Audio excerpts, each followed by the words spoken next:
Hello, welcome to food ഇൻഷി. ഞാനിവിടെ കുറച്ച് പാലക് ചീര എടുത്ത് വെച്ചിട്ടുണ്ട്. ഇത് വെച്ചിട്ട് നമുക്ക് ഇതുണ്ട്, പീസ് ഉണ്ട്. ഇത് പീസ്, ഇത് ഫ്രോസനാണ്. ഇത് വെച്ചിട്ട് നമുക്കൊരു കറി ഉണ്ടാക്കിയെടുക്കാം. ഇത് നന്നായി വാഷ് ചെയ്തെടുത്താണ്. പാലക്ക് നന്നായി വാഷ് ചെയ്യണം. നമ്മൾ ചീര എന്താണെങ്കിലും നന്നായി വാഷ് ചെയ്തെടുക്കണം. കുറച്ച് ഉപ്പും കുറച്ച് മഞ്ഞളൊക്കെ ഇട്ട് നന്നായി വാഷ് ചെയ്തെടുത്താണ്. ഇത് അരിഞ്ഞെടുക്കാം. എന്നിട്ട് ഇതൊരു നല്ലൊരു കറി വെച്ചെടുക്കാം. നമുക്ക് ഇപ്പോൾ ഒരു പാത്രം അടുപ്പത്ത് വെച്ചിട്ടുണ്ട്. അതിലേക്ക് നമുക്ക് കുറച്ച് കടുക് ഇട്ടെടുക്കാം. എണ്ണ നല്ല ചൂടായതാണ്. അപ്പോൾ കടുക് വേഗം പൊട്ടി വരും. എണ്ണ നല്ലോണം ചൂടാണ്. അപ്പോൾ കടുകൊക്കെ പൊട്ടുള്ളൂ. ഒരു 1/2 ടീസ്പൂൺ നല്ല ജീരകം, ഒരു പെരുംജീരകം, 1/2 ടീസ്പൂൺ നല്ല ജീരകം, സവാള.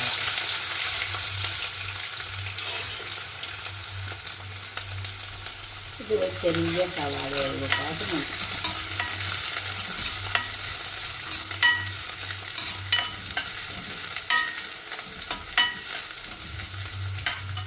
സവാള ഒന്ന് മുറിച്ച് വയ്ക്കാം. ഇപ്പോൾ സവാള മുറിച്ച് വന്നിട്ടുണ്ട്. ഇതിലേക്ക് ഇഞ്ചി, ചെറിയ കഷ്ണം ഇഞ്ചി, അതുപോലെ തന്നെ ഒരു വെളുത്തുള്ളി, ചെറിയൊരു വെളുത്തുള്ളിയാണ്.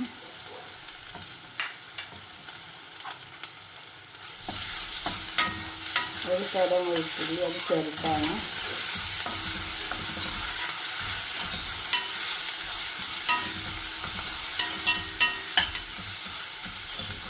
ഇത് എണ്ണ നല്ല ചൂടുള്ളതുകൊണ്ട് ഇതിൻ്റെ പച്ചച്ചവ വേഗം പൊയ്ക്കോളും.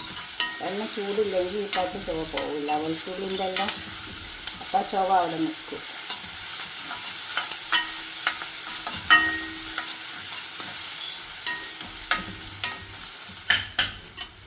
ഇനി ഇതിലേക്ക് നമുക്ക് കുറച്ച് തക്കാളി ഇട്ട് വെക്കാം.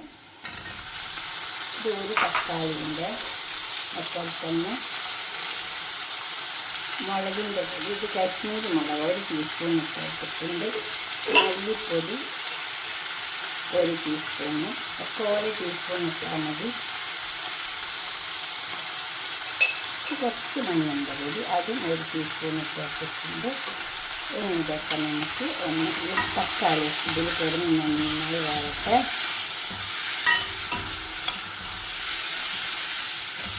കുറച്ച് സമയം മൂടി കൊടുക്കും. അപ്പോൾ തക്കാളി വേഗം വെന്ത്. ഇപ്പോൾ തക്കാളി ഒക്കെ വെന്ത് വരണം.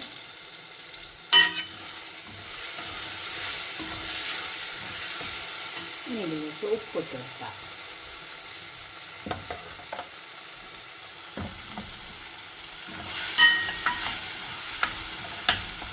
ഇതിലേക്ക് നമുക്ക് പീസ് ഇട്ട് വെക്കാം. ഇത് ഫ്രോസനാണ്.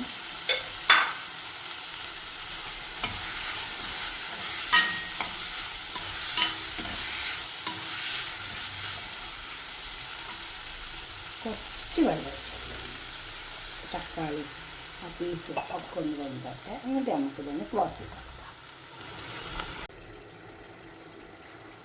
അപ്പോൾ പീസും തക്കാളിയും ഒക്കെ നല്ലോണം വെന്ത് വന്നിട്ടുണ്ട്. ഇനി ഇതിലേക്ക് നമുക്ക് പാലക്കിട്ട് കൊടുക്കാം.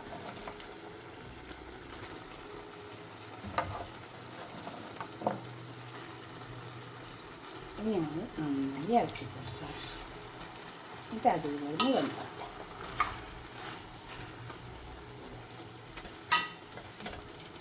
നമുക്ക് ക്ലോസ് ചെയ്ത് കൊടുക്കാം. വെന്തോട്ടെ. വേണം. നമ്മൾ പാലക്ക് വെന്ത് വന്നിട്ടുണ്ട്. നമുക്കൊരു പാത്രത്തിലേക്ക് സെർവ് ചെയ്യാം. കുറച്ച് ഒരു 1/2 ടീസ്പൂൺ ഗരം മസാല പൗഡർ ഇട്ട് കൊടുക്കാം. കുറച്ചിട്ട് കൊടുത്താൽ മതി.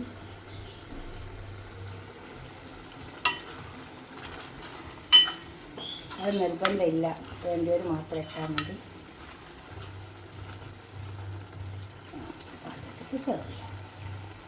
എല്ലാം റെഡിയായി വന്നിട്ടുണ്ട്. കണ്ടോ, ഇതേപോലെ ഉണ്ടാക്കി കൊടുത്താൽ മതി. അപ്പോൾ നല്ല ടേസ്റ്റ് ഉണ്ടാകും. അപ്പോൾ നമ്മുടെ കറി ഇവിടെ റെഡിയാക്കി കൊടുന്ന് വെച്ചിട്ടുണ്ട്. ഇതുപോലൊക്കെ ഒന്ന് ഉണ്ടാക്കി നോക്കിയാട്ടെ. നമുക്കിത് പാത്രത്തിലേക്ക് സെർവ് ചെയ്യാം. ചപ്പാത്തിൻ്റെ കൂടെയോ അതല്ല എന്തിൻ്റെ കൂടെ വേണേലും കഴിക്കട്ടോ.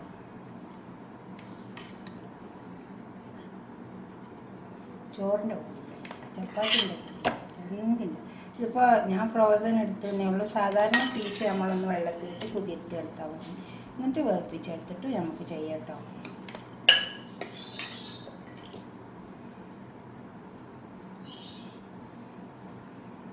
ഇതൊക്കെ ഒന്ന് ഉണ്ടാക്കി വയ്ക്കുക. അങ്ങനെയല്ല നിങ്ങളുടെ അഭിപ്രായം നിർദ്ദേശമൊക്കെ ഒന്ന് കമൻറ്റ് ബോക്സിൽ അറിയിച്ചോട്ടെ. ലൈക്ക് ചെയ്യും വേണം, ഷെയർ ചെയ്യും വേണം, സബ്സ്ക്രൈബ് ചെയ്യാത്തവരൊക്കെ ചെയ്യും വേണം. കണ്ടോ, അടുത്തൊരു വീഡിയോ ആയിട്ട് നമുക്ക് പിന്നെ കാണാം. ബൈ.